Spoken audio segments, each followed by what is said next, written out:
One driver on this list spent $73 million on a jet and a yacht in the same year. Another one wore a watch to work that cost more than a brand new Ferrari from the showroom. And one of them, while his rivals were preparing for the Formula One season opener, he was racing a snowmobile in Finland under a fake name. This is the F1 driver's most insane purchases tier list. Max Verstappen.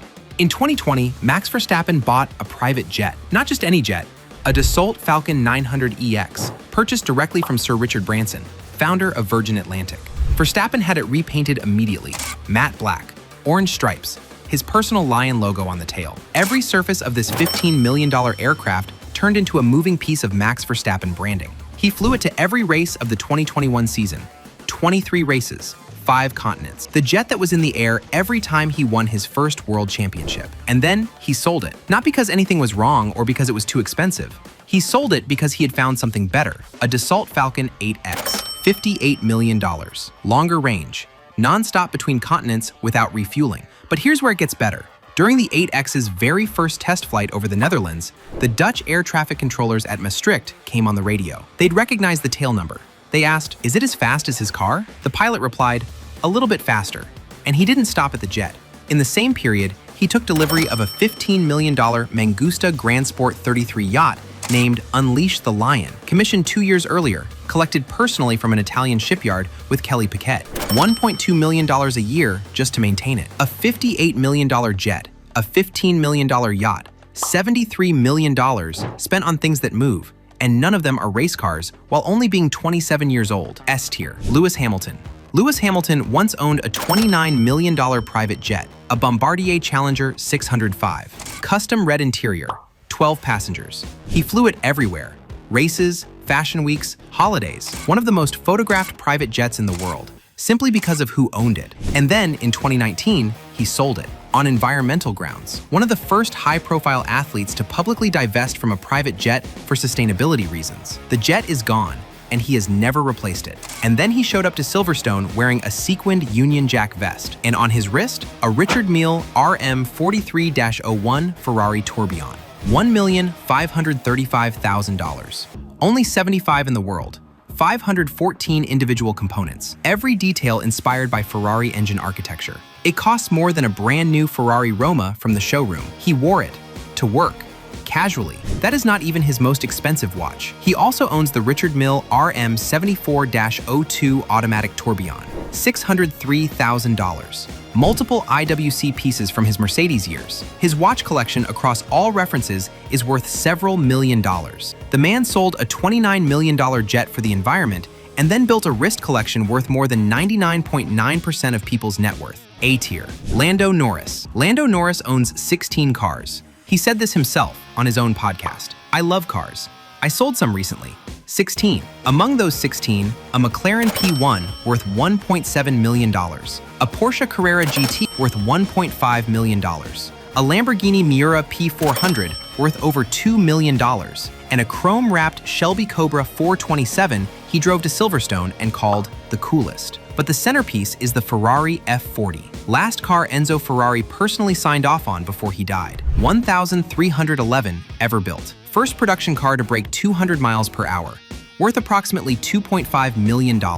Norris bought it in November 2024 and was immediately spotted driving it through Monaco wearing a limited edition Travis Scott x Audemars Piguet watch worth $475,000 on his wrist. A $2.5 million car, a $475,000 watch, on a Tuesday in Monaco.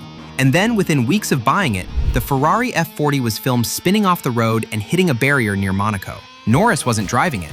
Someone else crashed his $2.5 million car. He bought the most iconic Ferrari ever made, and before he'd even broken it in properly, someone else put it into a barrier. His response? He went out and bought a Lamborghini Urus. A tier. Kimi Raikkonen. Kimi Raikkonen earned a reported $41 million a year at Ferrari. With that money, most people might buy a super yacht, a private island, a watch collection, or a second home. Kimi bought a snowmobile. In March 2007, 1 week before the Formula One season opener in Australia, the race that would begin his Ferrari debut, Raikkonen was not in Melbourne preparing. He was not in Maranello running simulations. He was not in the gym. He was in Finland, racing a snowmobile. under the name James Hunt. He entered a dangerous snowmobile endurance race in his home country under the pseudonym of the 1976 Formula One world champion, a man famous for partying and doing exactly what he wanted. Raikkonen won the race by over 20 seconds. Ferrari eventually found out. He showed up to Melbourne and won the Australian Grand Prix. But he wasn't done. Later that same year, Raikkonen entered a powerboat race, also under the name James Hunt, but this time he raced in a gorilla suit. A $41 million a year Formula One driver, powerboat racing, in a gorilla suit, as James Hunt. Ferrari said nothing publicly as he won the world championship that year, and in retirement, he became the team principal of a motocross team, because apparently 20 years of Formula One wasn't enough high-risk activity. There is no purchase tier for a man who spends his salary on snowmobiles and gorilla suits. God tier, for reasons that have nothing to do with money. George Russell. George Russell is a Mercedes Formula One driver. He earns roughly $15 million a year. He drives a Mercedes A-Class to the shops. In 2024, he bought a Pershing 6X, a 62-foot Italian sports yacht, 2.2 million pounds. Top speed, 48 knots, the fastest yacht owned by any driver on this grid. Twin V12 engines. He has been posting videos of himself on a hydrofoil all summer. But here is the thing. Russell is also a Pershing brand ambassador, which means nobody actually knows if he paid for it. He could have paid full price. He could have got a discount. He could be sailing the Mediterranean on a yacht that cost him nothing under a brand deal, posting about it like a man who absolutely paid for his yacht. Nobody knows. Russell hasn't confirmed it. Pershing hasn't confirmed it. The most insane thing about George Russell's yacht is that it might not have been a purchase at all. C tier, possibly the best value acquisition in the history of this sport. Fernando Alonso. Fernando Alonso drove for Aston Martin for 2 years. Driver, ambassador, wore their suits, attended their events, and appeared in their marketing. So when he decided he wanted an Aston Martin Valkyrie, a $3.5 million hypercar, 1,155 horsepower, designed by Adrian Newey, one of the most extreme road cars ever built, he assumed, reasonably, that Aston Martin would give him a discount. Guess what? They did not give him a discount. He told GQ directly, "I'd hoped for an employee discount. That was my wish, and I took it for granted probably. I went through the specification and then looked for the discount.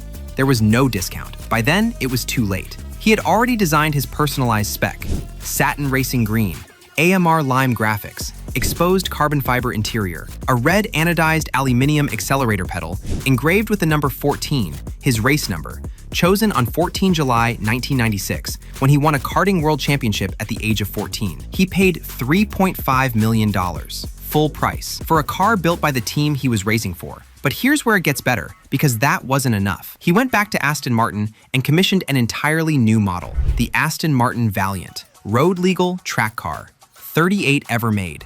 Born entirely from a personal request from Alonso, the factory named him as the first customer. He was also the only customer who could say he invented it. And his daily driver? An Aston Martin DB707, a 200,000-pound SUV with 697 horsepower. He uses it for groceries. Fernando Alonso was denied an employee discount by his own employer, paid full price, then commissioned a second car the company had never built before, and drives a 697 horsepower SUV to the supermarket. S tier. Sebastian Vettel. Sebastian Vettel is worth approximately $140 million. His daily driver is a Nissan Leaf, but between the legally invisible Swiss farmhouse and the Nissan Leaf in the driveway, Vettel has quietly assembled one of the most extraordinary private collections of historic race cars in the world. It started with the Ferrari F40, previously owned by Luciano Pavarotti, the opera singer. Not just any F40, the one that belonged to one of the most famous voices in history. Then the McLaren MP48, Ayrton Senna's 1993 car. Vettel had a model of it on his bedroom shelf as a child. He described it as one of the most beautiful things he had ever seen. He bought the actual car. And then there is the Williams FW14B, the 1992 championship winning car, Nigel Mansell's car, one of only 6 in existence. A comparable example sold at Bonhams in 2019 for €3 million. Vettel bought one. His reason, in his own words, the car is iconic, and just like me, it carries the number 5. He spent €3 million on a Formula One car because it had the right number on the nose, the same number he chose when drivers were allowed to pick their own. The same car, designed by Adrian Newey, the same man who designed all 4 of Vettel's championship-winning Red Bulls. The lineage mattered. The number sealed it. But here's the part that keeps Vettel up at night. The one car he still hasn't got. The Ferrari F2004. Michael Schumacher's car, the one that won his 7th and final world title. Vettel has publicly called it the most beautiful car he has ever seen on a racetrack. He has said he wants it. In 2005, it sold at auction for $3.2 million. Its value has only risen since. Even for a man worth $140 million, some things are still out of reach, or at least difficult enough that he hasn't done it yet. Sebastian Vettel, $140 million. Historic race cars from 3 different world champions. A Ferrari once owned by Pavarotti. A McLaren he had as a toy. A Williams he bought for a number. And a Nissan Leaf in the driveway of a farmhouse that doesn't officially exist. God tier. Shared, with a snowmobile racer in a gorilla suit. If you think I got any of these wrong, the comment section exists for a reason. And if you want to see where these same drivers sleep at night, including the man whose address literally does not appear in any government database, that video is right here.